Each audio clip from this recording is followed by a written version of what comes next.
In this video, kinase and phosphatase activities are monitored throughout the cell cycle using Forster Resonance Energy Transfer, or FRET.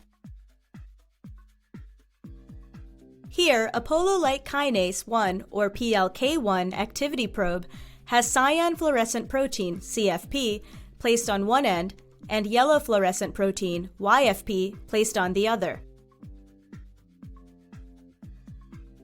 This probe is transfected into U2OS cells.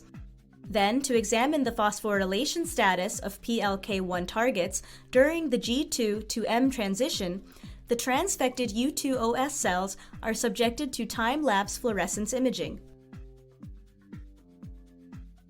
When CFP and YFP are in close proximity and CFP is excited, energy is transferred to YFP, and YFP emission can be detected.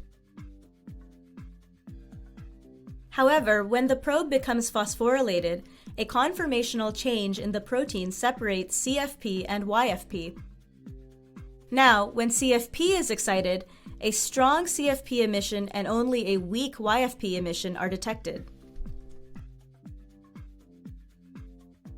Quantification of the ratio of YFP emission after both CFP and YFP excitation demonstrates that PLK1 activity increases in G2 and peaks during mitosis.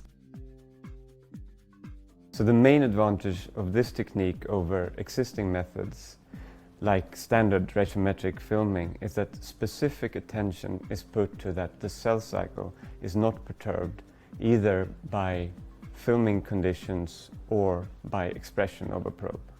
This method can help answer key questions in the cell.